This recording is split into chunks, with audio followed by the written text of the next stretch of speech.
Hi friends, तर मी आज तुम्हाला अर्धा किलो मटणाचा झणझणीत असा रस्सा कसा बनवायचा ते दाखवणार आहे। त्यासाठी व्हिडिओ पूर्ण बघा, अजिबात व्हिडिओ स्किप करू नका। तर इथं मी अर्धा किलो बकऱ्याचं मटण घेतलंय बघा। तर पहिल्यांदा तर हे मटण बघा आपल्याला छान असं 2 ते 3 पाण्याने स्वच्छ धुवून घ्यायचं, कारण बघा या मटणावरती बघा छोटे छोटे केस वगैरे असतात। त्यासाठी काय करायचं, 2 ते 3 पाण्याने पहिल्यांदा मटण छान स्वच्छ धुवून घ्यायचं। बघू शकताय मी या पद्धतीने मटण 2 ते 3 पाण्याने स्वच्छ असं धुवून घेतलेलं आहे। आता यावरती बघा मी अर्धा ते 1 चमचा इतकी हळद आणि त्यासोबत चवीपुरतं मीठ टाकून घेते बघा। हळद आणि मीठ लावून बघा याला व्यवस्थित असं मिक्स करून घेते। तुम्हाला हवं असेल तर तुम्ही हळद मीठ आणि त्यासोबतच बघा थोडंसं आलं लसूणची पेस्ट सुद्धा घालू शकता। मी हळद मीठ लावून मटण मस्त असं मॅरिनेट करून घेणार आहे। अगदी 10 मिनिटांसाठी बघा हळद मीठ लावून मटण मी साईडला ठेवतेय। तोपर्यंत आपल्याला वाटण तयार करून घ्यायचंय। इथं बघा इथं मी 3 मोठ्या आकाराचे कांदे अगदी बारीक बारीक कट करून घेतलेले आहेत आणि त्याच सोबत बघा वाटण करण्यासाठी इथं मी 10-12 लसणाच्या पाकळ्या, थोडा आल्याचा तुकडा, त्यासोबतच थोडंसं सुक्क खोबरं आणि थोडे खडे मसाले घेतलेत। खड्या मसाल्यांमध्ये बघा मी थोडीशी दालचिनी, थोडी काळी मिरी आणि थोडीशी बघा लवंग घेतलेली आहे आणि त्यासोबत भरपूर अशी कोथिंबीर घेतली आहे। तुमच्याकडे जर पुदिना असेल तर तुम्ही इथं पुदिना सुद्धा वापरा। आता या सगळ्याचं बघा मी छान असं पाणी न घालता मस्त कोरडं वाटण करून घेतलेलं आहे। या पद्धतीने वाटण करायचं। तुम्हाला जर हवं असेल तर तुम्ही यामध्ये बघा वाटण करताना थोडेसे दाळवे सुद्धा घालू शकता। माझ्याकडे सध्या नव्हते त्यामुळे इथं मी दाळवे न घालताच वाटण करून घेतलंय। आता आपल्याला पहिल्यांदा आळणी मटण शिजवून घ्यायचंय बघा। त्यासाठी इथं मी गॅसवरती एक पातेलं गरम करायला ठेवलंय। त्यामध्ये बघा मी अंदाजे 2 ते 3 पळी मोठ्या पळीने तेल घातलेलं आहे। तेल व्यवस्थित असं गरम झालं की आपण जो कांदा कट करून घेतलाय त्यामधला अर्धा कांदा आपल्याला यूज करायचा आहे आणि अर्धा कांदा बघा आपल्याला नंतर यूज करायचा आहे। आता तेलामध्ये मी कांदा छान असा फ्राय करून घेतेय। त्याच सोबत बघा यामध्ये मी 2 तेजपत्ते सुद्धा म्हणजे तमालपत्र सुद्धा घातलेले आहेत। आता कांदा आपल्याला छान असा हलकासा सोनेरी रंग येईपर्यंत बघा मस्त असा फ्राय करून घ्यायचा आहे। इथं बघा मी घरगुती साठवणीचं काळं तिखट वापरतेय, त्यामुळे बघा मी खोबरं वगैरे काही भाजून घेतलेलं नाही। तुमच्याकडे जर साठवणीचं काळं तिखट नसेल तर तुम्ही बघा कांदा, खोबरं, त्यासोबतच बघा धने, पांढरे तीळ आणि खडे मसाले छान असे भाजून घ्या आणि नंतरच त्याचं वाटण करून घ्या।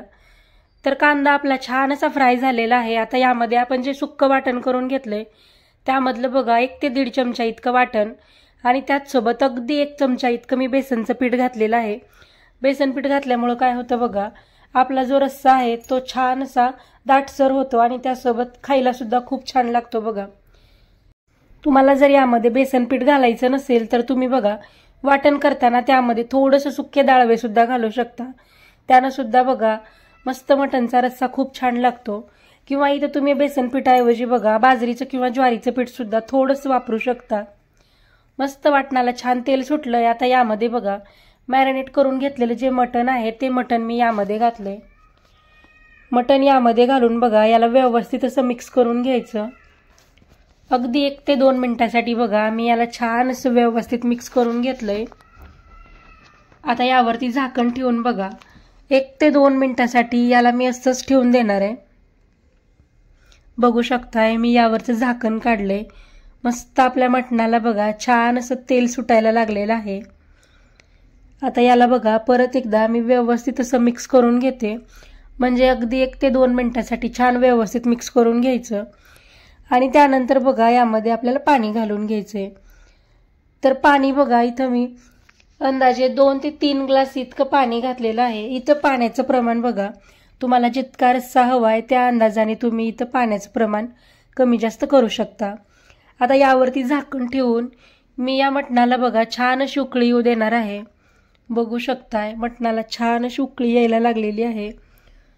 मस्त आपलं मटण छान शिजायला लागलेलं आहे आणि हे मटण मी या पातेल्यामध्ये शिजवून घेतेय। तुम्हाला हवं असेल तर तुम्ही बघा कुकरला सुद्धा 3 ते 4 शिट्ट्या लावून मटण छान असं शिजवून घेऊ शकता। तर बघू शकताय मटणाला छान उकळी यायला लागलेली आहे।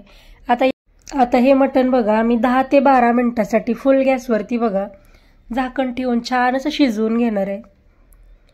बघू शकताय मी यावरचं झाकण काढलंय आणि मस्त असं आपलं मटण छान असं शिजायला लागलेलं आहे. तर बघा मी आळणी मटण शिजवताना सुद्धा बघा यामध्ये जे वाटण केलेलं होतं ते वाटण घातलंय. तुम्हाला हवं असेल तर तुम्ही आळणी मटण शिजवताना वाटण नाही घातलं, फक्त म्हणजे हळद मीठ लावलेलं मटण सुद्धा शिजवून घेऊ शकता. आपण वाटण घालून शिजवल्यामुळं काय होतं बघा, घरात लहान मुलं वगैरे असतात आणि त्यांना आपण सूप प्यायला देतो, तर हे वाटण घालून आळणी चिकन शिजवलेलं सूप बघा प्यायला खूप छान लागतं. त्यामुळे मी थोडंसं वाटण यामध्ये घातलेलं आहे. आपलं आळणी मटण छान शिजून तयार आहे. तर मी हे मटण बघा एका दुसऱ्या भांड्यामध्ये काढून घेतलंय. आता तिखट रस्सा बनवण्यासाठी बघा परत एकदा गॅसवरती मी पातेलं गरम करायला ठेवलं. त्यामध्ये बघा मोठ्या पळीने बघा अंदाजे 3 ते 4 पळी इतकं तेल गरम करायला ठेवलंय. तेल छान असं गरम झालं की परत बघा आपण कट करून घेतलेला जो शिल्लक राहिलेला कांदा होता तो कांदा यामध्ये घातला. कांदा छान असा बघा सेम त्याच प्रोसेसनी हलकासा रंग चेंज होईपर्यंत आपल्याला फ्राय करून घ्यायचा आहे. बघू शकताय मस्त असा आपला कांदा छान असा फ्राय होत आलेला आहे. हलकासा रंग सुद्धा चेंज झालाय. आता यामध्ये बघा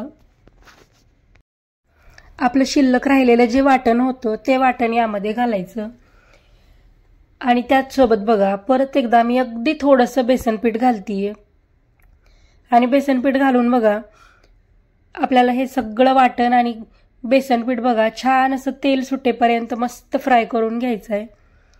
बघू शकताय मस्त असं बघा आपलं वाटण छान असं फ्राय होत आलेलं आहे. मस्त छान तेल सुटलेलं आहे बघा. आता आपल्याला यामध्ये मसाले घालून घ्यायचेत. तर बघा मसाल्यांमध्ये इथं मी 1 ते 2 चमचा इतकं आपलं घरगुती जे साठवणीचं काळं तिखट असतं ते घालतीये बघा. त्याचसोबत 1 ते 1.5 चमचा इतकं मी लाल तिखट, अगदी 1 चमचा इतकं कश्मीरी लाल तिखट, अंदाजे 1 ते 2 चमचा इतका कांदा लसूण मसाला आणि त्याचसोबत बघा 1 चमचा इतका मी आपला जो मटण मसाला असतो तो मटण मसाला घालतीये बघा. आता हे सगळे मसाले मी छान असं व्यवस्थित मिक्स करून घेणार आहे. तुम्हाला हवं असेल तर तुम्ही यामध्ये बघा थोडीशी धना पावडर सुद्धा घालू शकता किंवा इथं तिखटाचं प्रमाण बघा तुमच्या आवडीनुसार कमी जास्त सुद्धा करू शकता. आता हे सगळे मसाले मी व्यवस्थित मिक्स करून घेतलेत. मसाल्याला छान असं तेल सुटलं की यामध्ये बघा आपण शिजवून घेतलेलं जे आळणी मटण आहे ते मटण मी यामध्ये घातलंय आणि त्याचसोबत बघा मी 1 ते 1.5 ग्लास इतका थोडासा रस्सा वाढवलाय बघा. त्यामुळे इथं मी परत एकदा थोडंसं चवीपुरतं मीठ घालतीये. ऑलरेडी आपण मीठ घातलेलं आहे त्या अंदाजाने इथं मीठ कमी जास्त करा. मीठ घालून बघा याला व्यवस्थित मिक्स करून घ्यायचं. आता आपल्याला हा रस्सा बघा 2 ते 3 मिनिटासाठी फुल गॅसवरती छान असा उकळून घ्यायचा आहे. तर बघू शकताय आपल्या मटणाला छान अशी उकळी यायला लागलेली आहे आणि बघा मटणाला रंग सुद्धा किती छान असा आलेला आहे. इतर रस्सा तुम्ही तुमच्या आवडीनुसार कमी जास्त करू शकता. तर बघू शकताय मस्त आपल्या मटणाला छान उकळी आलेली आहे. 2 ते 3 मिनिटासाठी बघा रस्सा मी छान फुल गॅसवरती उकळून घेतलाय. आता गॅसची फ्लेम अगदी मीडियम केलेली आहे आणि मीडियम गॅसवरती बघा मी 3 ते 4 मिनिटासाठी हा रस्सा छान असा शिजवून घेणार आहे बघा.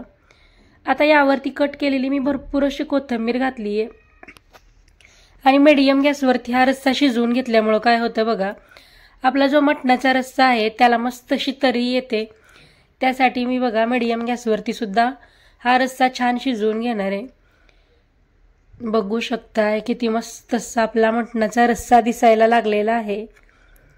तुम्हाला जर हवं असेल तर तुम्ही हेच वाटण वापरून बघा थोडंसं मटणाचं सुक्कं सुद्धा बनवू शकता. इथं मी फक्त रस्सा बनवलेला आहे. तर बघू शकता किती मस्त असं आपलं मटण दिसायला लागलंय आणि रश्श्याला सुद्धा बघा छान अशी तर्री आलेली आहे. आता मी गॅस बंद करून घेणार आहे बघा. तर तुम्हाला बघा इथं मी आपली मस्त अशी मटणाची थाळी म्हणजे ताट वाढून दाखवते. बघू शकताय किती मस्त असं आपलं मटण दिसायला लागलेलं आहे आणि गरम गरम आहे बघा. त्यामुळे छान अशा वाफा सुटायला लागलेल्या आहेत. इथं आपला मस्त झणझणीत असा मटणाचा रस्सा तयार आहे. त्याचसोबत बघा इथं मी आळणी रस्सा सुद्धा काढलेला आहे.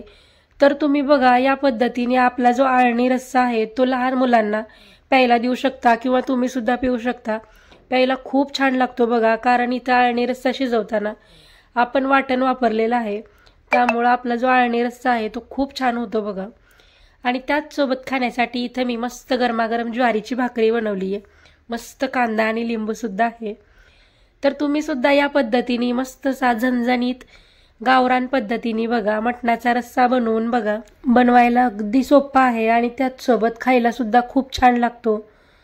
तर तुम्हाला आजची ही गावरान मटणाच्या रस्स्याची रेसिपी कशी वाटली ते मला कमेंटमध्ये सांगा. व्हिडिओ आवडला असेल तर व्हिडिओला लाईक करा, शेअर करा आणि अशाच पद्धतीचे नवनवीन व्हिडिओ पाहण्यासाठी आपल्या चॅनेलला नक्की सबस्क्राईब करून घ्या. आणि तुम्हाला यानंतरचा कुठला व्हिडिओ पाहायला आवडेल ते सुद्धा मला कमेंटमध्ये सांगा. ती रेसिपी दाखवण्याचा मी नक्की प्रयत्न करेन.